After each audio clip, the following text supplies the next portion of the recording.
Are you guys validating debt properly? Okay. These are 5 mistakes that we make when it comes to the debt validation process and the reason why we don't get success. All right. So, first things first, man, if you're brand new, make sure you like the video, subscribe, because what we're about to talk about, man, is going to be something that's going to be super essential to the debt validation process. All right.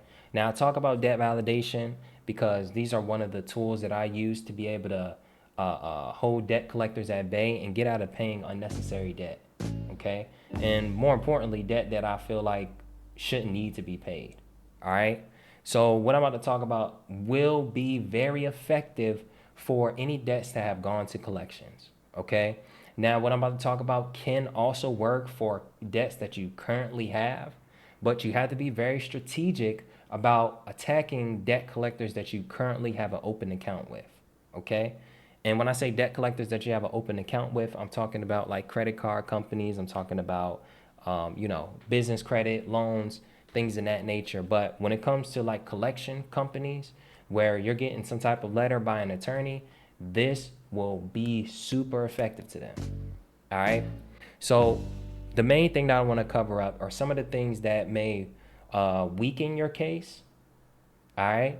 And I want to make sure that you are able to do this debt validation process and ensure that you get remedy and ensure that the process is airtight. All right. So one of the first things that I kind of want to talk about is 15 USC 1692G. In 15 USC 1692G, it essentially says it's pretty much going to break down how to validate debt. Okay, this is the proper way to validate debt, what questions you should ask, in particular, the amount of the debt, the name of the creditor and to whom the debt is owed, a statement that unless the consumer within 30 days after the receipt of the notice disputes the validity of the debt or any portion share off, so on and so forth. I already made a video on that and I may link it down below so that you guys can access it.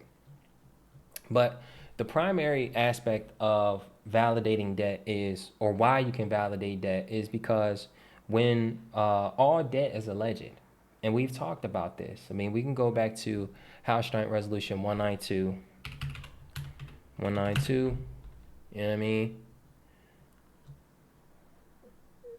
It's on congress.gov. But I kind of want to go to, let me do this. I'm going to go to this just because.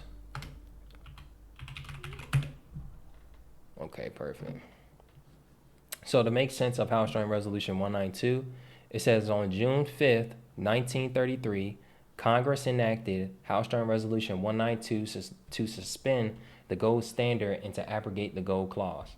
This resolution declared that whereas the holding and dealing of gold affect the public interest and therefore subject to proper regulation and restriction, and whereas the existing emergency has disclosed that the provisions of the obligations will purport to give the obligee a right to require payment in gold or a particular kind of coin or currency are inconsistent with the declared policy of Congress in the payment of debts.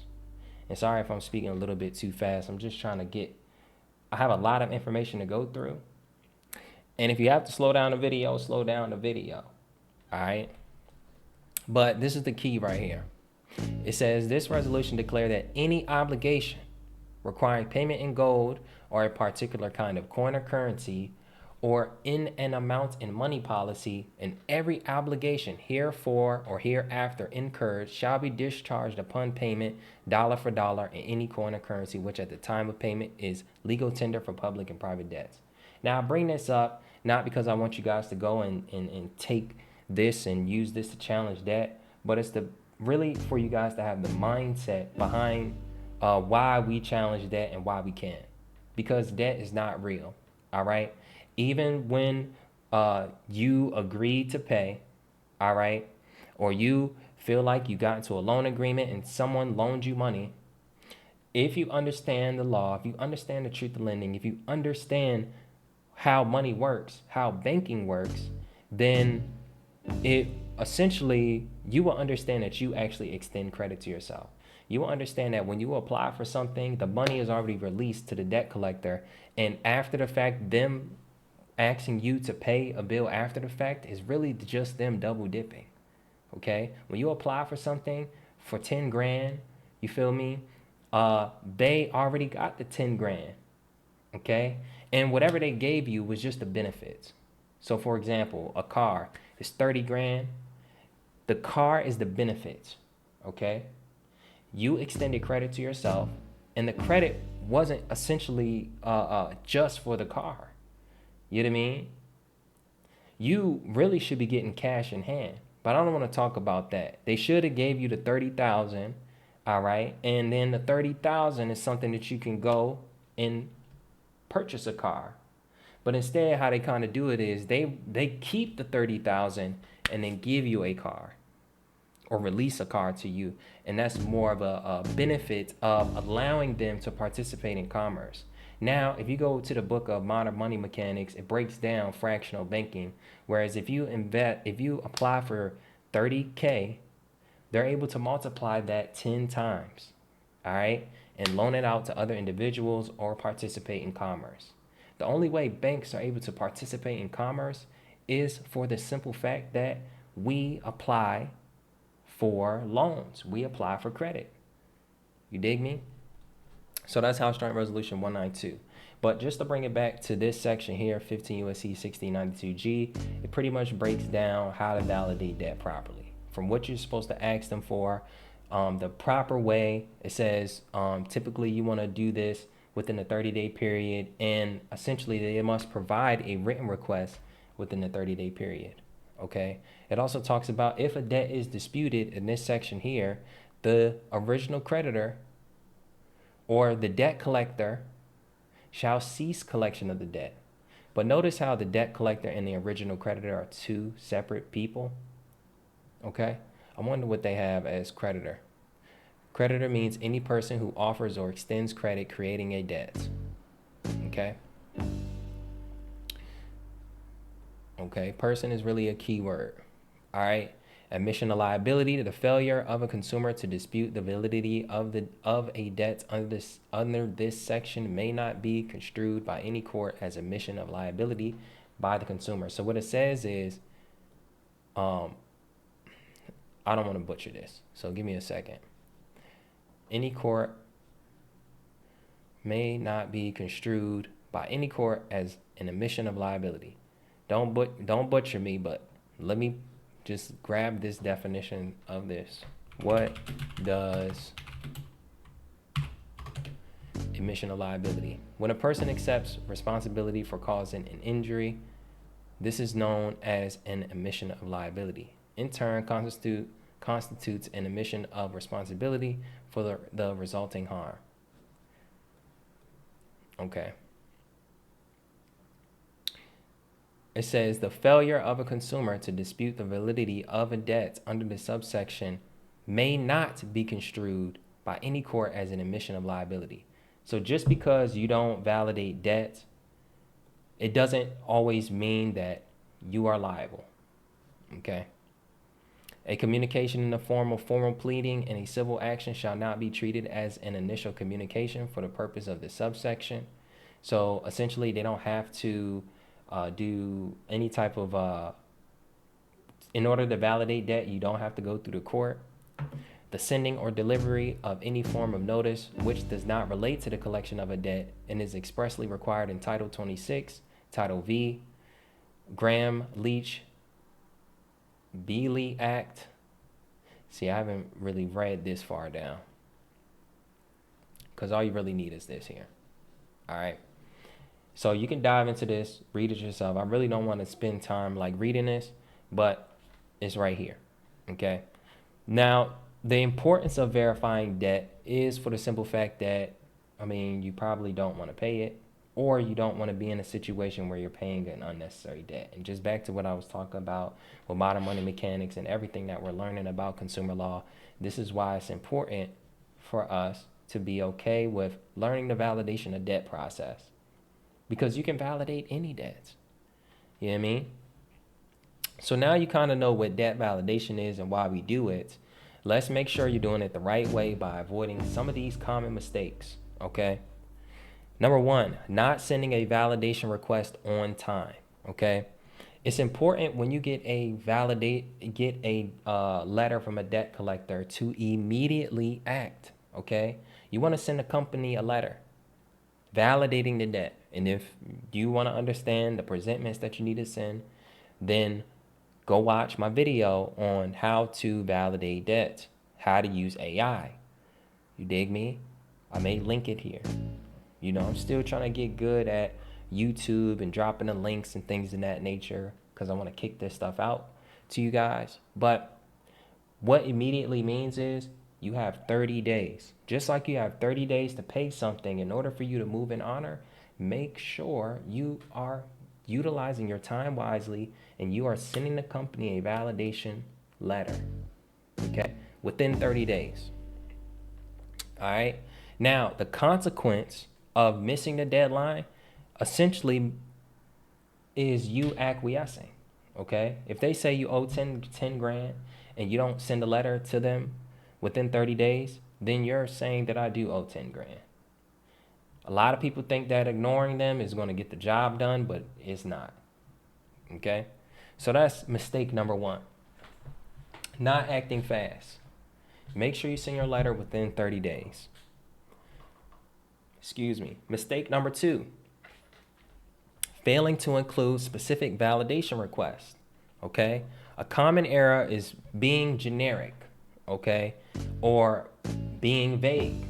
When you send your letters to a company, okay, and you are not being specific, then essentially they can just walk all over you. All right. Be specific. Ask them for specific information. Okay.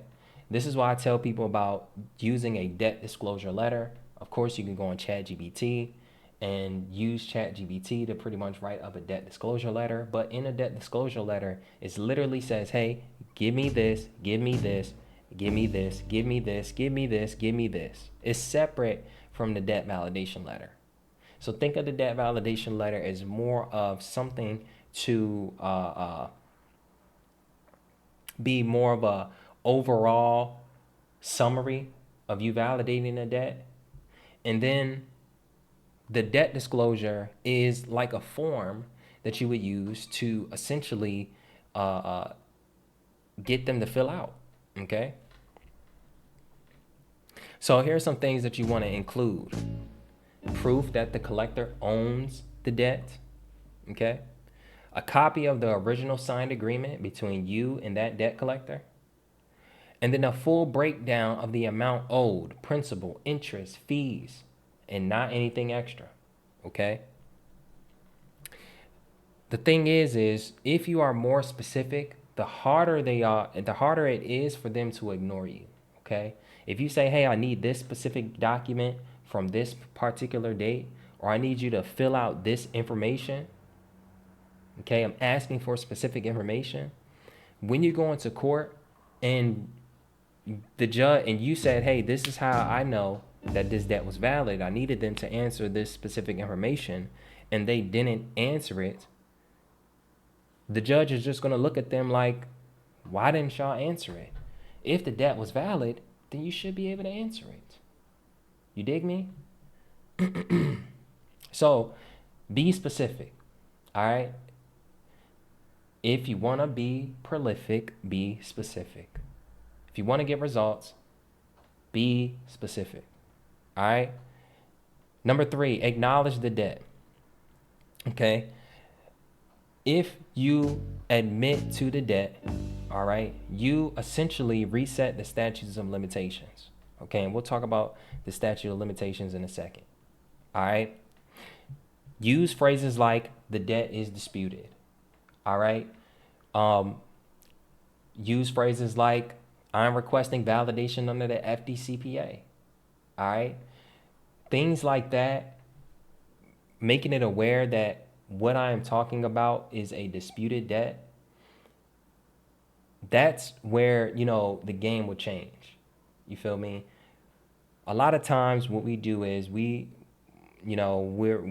pretty much acquiesce or admit to it by just saying, hey, I owe it, or it's an actual debt that I owe, or, debt if you go to the, let's see if I can pull it up real quick, because debt can be alleged as well.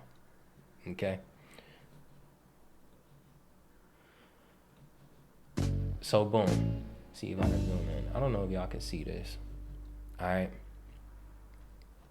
It says the term debt means any obligation or alleged obligation of a consumer to pay money arising out of a transaction in which the money, property, insurance, or services which are the subject of transaction are primarily for personal, family, and household purposes. All right. Means any.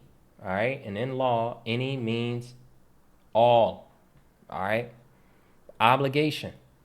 And what is it? Something that they'll say? Oh, it is your obligation. You dig me? Or alleged. So when you see or in a law, it means either or. You dig me? I hope you guys are capturing this. I hope you guys are taking notes, because this is like, essential information. I don't know why people won't just spend the time to just read this and do their own due diligence, but if you do, I'm telling you, it's no way a company can take advantage of you. All right? Oh, and Happy New Year's. You know what I mean? Mistake number 4, ignoring the statutes of limitations. You don't want to ignore the statutes of limitations, okay?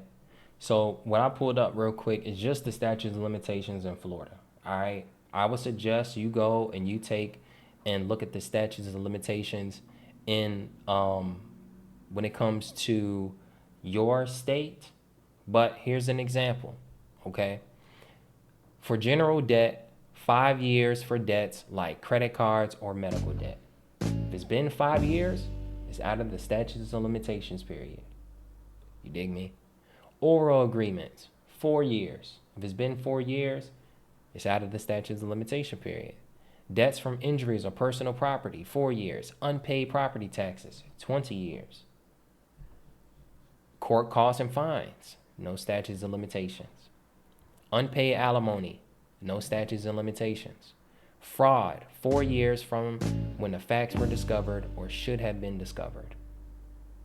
Okay? So it says even after the statute of limitations has passed, the debt is still owed, and the collection agency can try to make the debt collector pay. However, the collection agency can't legally sue the debt collector for the debt. It's super important to understand that. I mean, if they can't sue you, then I would just fight them to the end of the earth. You feel me? We can battle forever. The worst that they can do is not sue. The worst they can do is just like keep harassing you. But you're protected. All right? As long as you don't acknowledge the debt, it won't restart. And a lot of times what happens is we acknowledge the debt or we ignore the letter. This is why they're so persistent. Because if you send them a letter, or if they send you a letter, if it was after 4 or 5 years, and you don't challenge them on the debt, and you don't challenge them on the statutes of limitations, then it resets. So make sure you are taking that serious. And number 5, and this will be the last one. All right, so we can get up out of here. Not following up or escalating it, okay? The debt validation process or the administrative process is not a one-time thing. It's not a one-time letter. You feel me? It's a whole entire process. The same thing when it comes to challenging debt. The same thing when it comes to discharging debt, communicating with a debt collector about a loan. All right? You want to make sure you track all of their responses. All right? And keep record of when you sent them a letter, when you challenged them. You feel me? And if they fail to respond, make sure you send a second notice, which is a fault and dishonor letter. And again, I tell people this all the time. You can find these templates online. Fault in dishonor, default notice, debt validation letter. You can find this stuff online, or you can use ChatGPT. ChatGPT will put the letters together for you. You dig me? All right. Another thing you can do is when you send your second notice, send a letter to the credit bureaus. Because what I like to do is I like to challenge the company and I like to challenge the credit bureaus, because if I can get the information off my credit report, essentially the debt doesn't really affect me. The only thing that really will affect me is them trying to harass me or them sending me letters. But if you know the debt validation process and you put in your letter a cease and desist order, then they cannot send you any more letters regarding to the debt unless they can prove it. You dig me? That's why it's important to do the debt validation letter. That's why I talk about challenging companies, because if they are unable to provide a proof of claim, if they're unable to provide the documentary evidence, you do not owe a debt. You dig me? That's what they want you to think. They want you to not challenge, and I guarantee you, most debt collectors cannot prove it. And what's going to happen? When you send them a letter, you'll come to find out that in a couple months later, another company has bought your debt. But that's easy money. You feel me? If another company buys your debt,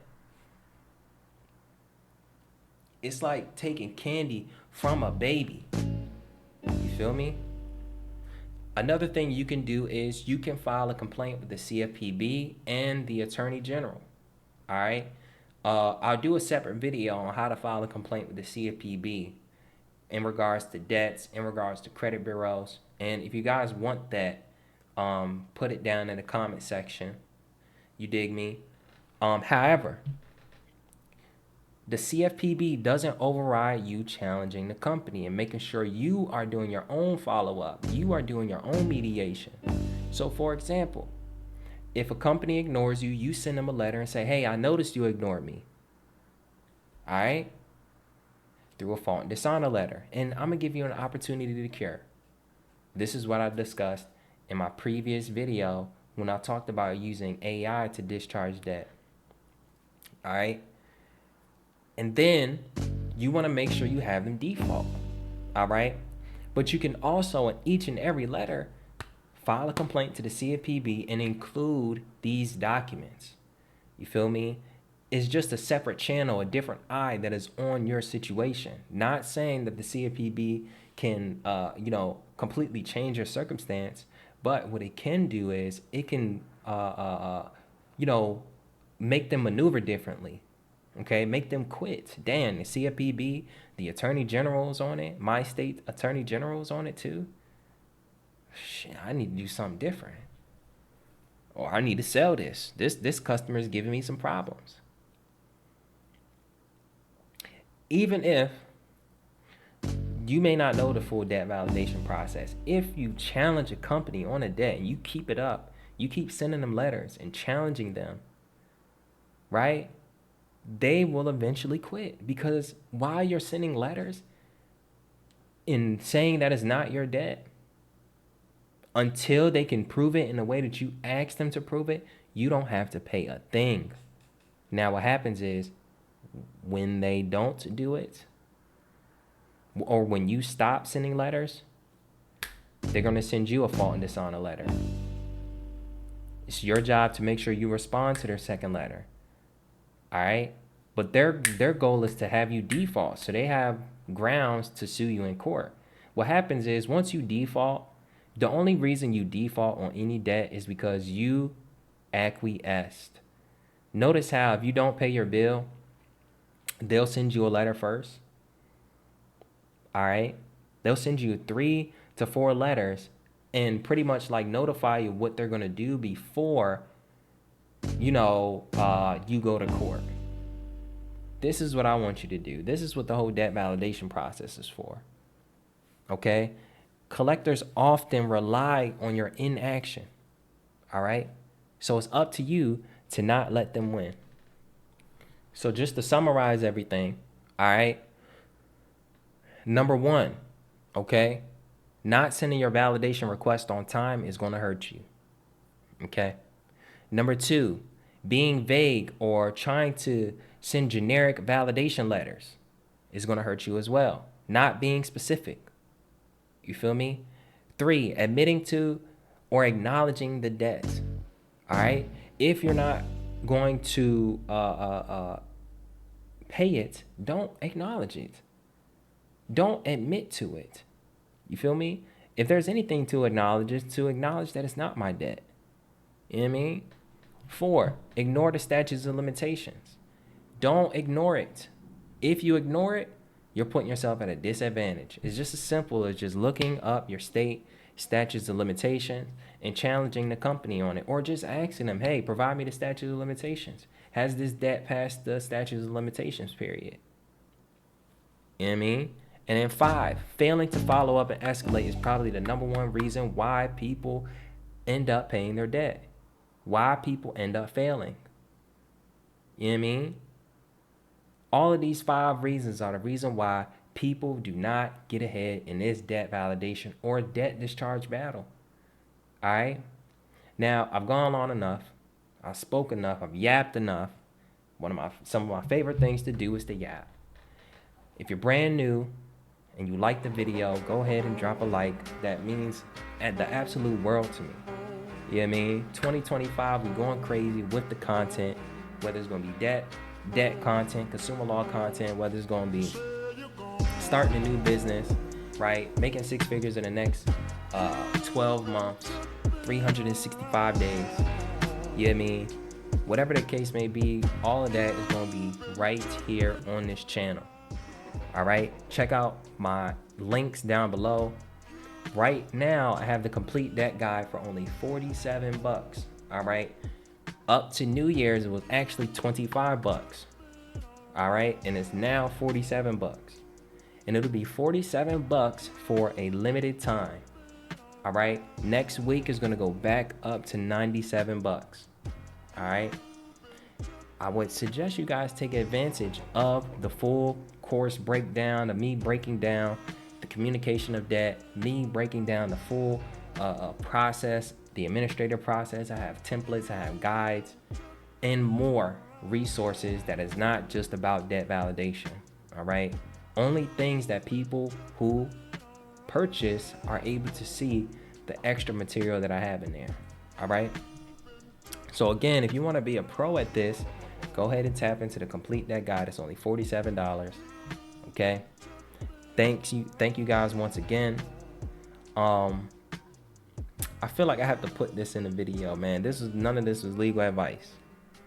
You know what I mean? So if you made it to the end of this video, comment the word discharge down in the comment section. Thank you guys once again, and I'll see you in the next one.